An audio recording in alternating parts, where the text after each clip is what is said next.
नमस्कार बच्चों, आज हम व्याकरण में पाठ 17 पत्र लेखन यानी कि लेटर राइटिंग वह हम करेंगे। तो बच्चों मैं आपको यहाँ पर यह समझा रही हूँ जिसे आप ध्यान से सुनिए।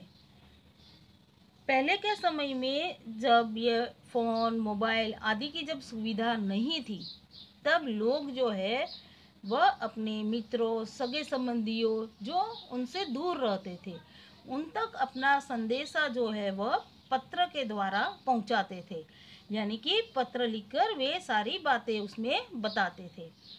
तो बच्चों मैं आपको यहाँ पर आज पत्र लेखन यानी कि लेटर राइटिंग के बारे में बता रही हूँ।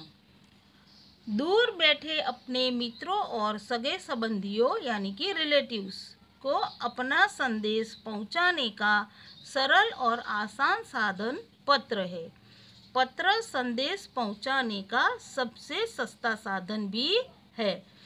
तो बच्चों जो दूर रहने वाली व्यक्ति होती है उन तक हम संदेशा पत्र के द्वारा भी पहुंचा सकते हैं, और यह जो पत्र द्वारा संदेश पहुंचाने का जो तरीका है वह सबसे सस्ता है, यानी कि वह सबसे सस्ता साधन है। तो अभी मैं आपको ये बता रही हूँ कि पत्र लिखते समय हमें किन किन बातों का ध्यान रखना चाहिए। पत्र लिखते समय ध्यान रखने योग्य कुछ बातें। पत्र की भाषा सरल होनी चाहिए। वाक्य छोटे छोटे होने चाहिए।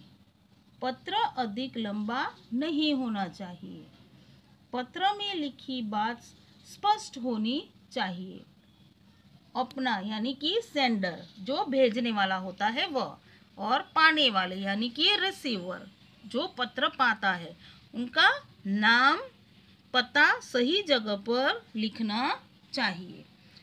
तो बच्चों जब कभी भी पत्र लेखन कर रहे हो तभी इन बातों का खास ध्यान रखना है कि पत्र जो है उसकी भाषा जो है वह सरल होनी चाहिए ताकि सामने वाली व्यक्ति उसे आसानी से समझ सके, और वाक्य जो है वह अधिक लंबे नहीं होने चाहिए पर छोटे छोटे होने चाहिए, और पत्र जो है वह भी अधिक लंबा नहीं होना चाहिए।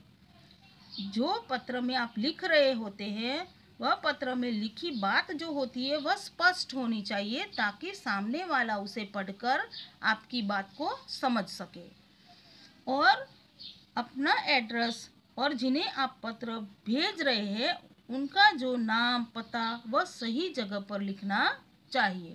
तो बच्चों अभी आपको यह सारा पता चल गया होगा। अभी मैं आपको बता रही हूँ पत्र के प्रकार। पत्र दो प्रकार के होते हैं। एक तो होता है औपचारिक पत्र जिन्हें अंग्रेजी में कहते हैं फॉर्मल लेटर्स। ये पत्र प्रधानाचार्य, अखबार के संपादक, पुस्तक विक्रेता, अफसरों, पुलिस आदि को लिखे जाते हैं। तो बच्चों यह जो औपचारिक पत्र है यह यहाँ पर आपको जो उदाहरण दिए हैं जिन व्यक्तियों के उनको लिखे जाते हैं जो पत्र उसे फॉर्मल लेटर्स यानी कि औपचारिक पत्र कहते हैं। आप आपके स्कूल में प्रिंसिपल सर, आपके जो वर्ग शिक्षक होते हैं उनको जो पत्र लिखते हैं वे भी औपचारिक पत्र कहलाते हैं। दूसरा है अनौपचारिक पत्र यानी कि इनफॉर्मल लेटर्स। ये पत्र अपने मित्रों और सगे संबंधियों को लिखे जाते हैं। तो बच्चों यह जो अनौपचारिक पत्र होते हैं यह आप जो अपने मित्र और सगे संबंधियों को लिखते हैं उसे इनफॉर्मल लेटर्स कहते हैं। तो बच्चों आज मैं आपको आपकी वर्कशीट में फॉर्मल लेटर यानी कि औपचारिक पत्र बता रही हूँ जो आपको आपकी वर्कशीट में फिल करना है। तो यहाँ पर है पाठ 17 पत्र लेखन। पत्र का जो विषय है वह है छुट्टी हेतु कक्षा शिक्षक को पत्र लिखो। तो बच्चों अगर आपको स्कूल में किसी कारणवश अगर आपको छुट्टी चाहिए होती है तो आप जो लीव नोट लिख कर देते हैं उसका जो पत्र है वो मैं अभी आपको यहाँ पर बता रही हूँ कि आपको पत्र लिखना है आपके कक्षा शिक्षक यानी कि आपके क्लास टीचर को आपको छुट्टी चाहिए, इसीलिए तो पत्र का विषय है छुट्टी हेतु कक्षा शिक्षक को पत्र लिखो। तो बच्चों यहाँ पर जो आपको यह लाइन दी गई है इसमें आपको अपने घर का पता लिखना है, जो आप यहाँ पर स्वयं लिखेंगे।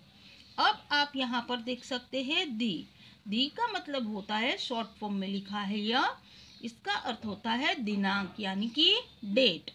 तो जिस दिन आप पत्र लिखते हैं उस दिन की डेट यहाँ पर आपको लिखनी है। अब मैं आपको बता रही हूँ कि आप आपके वर्ग शिक्षक को पत्र लिख रहे हैं, जो रिस्पेक्टेड है, जो पर्सन आदरणीय है आपके लिए, आप लिखेंगे इस तरह से सेवा में। फिर उसके बाद नीचे की लाइन में इस तरह से लिखेंगे माननीय वर्ग शिक्षिका। अगर टीचर है तो शिक्षिका लिखेंगे, सर है तो शिक्षक महोदय लिखेंगे। उसके बाद लिखेंगे आपके स्कूल का नाम, न्यू एरा ग्लोबल स्कूल, और स्कूल का पता जैसे घुनड़ा रोड मोरबी। तो इस तरह से यहाँ पर आपको लिखना है। फिर उसके बाद आप जब शुरू करेंगे तब आप लिखेंगे माननीय अध्यापिका जी, यानी कि टीचर है तो अध्यापिका जी, अगर सर है तो यहाँ पर लिखोगे अध्यापक जी। फिर वो आपके लिए आदरणीय है तो आप उन्हें प्रणाम करेंगे। तो यहाँ पर थोड़ी सी जगह छोड़कर इस तरह से यहाँ नीचे की लाइन में लिखेंगे सादर प्रणाम। उसके बाद यहाँ पर पूर्ण विराम चिन्ह, सारे विराम चिन्हों को भी आपको ध्यान में रखना है, कहाँ पर अल्प विराम चिन्ह है, कहाँ पर पूर्ण विराम चिन्ह है।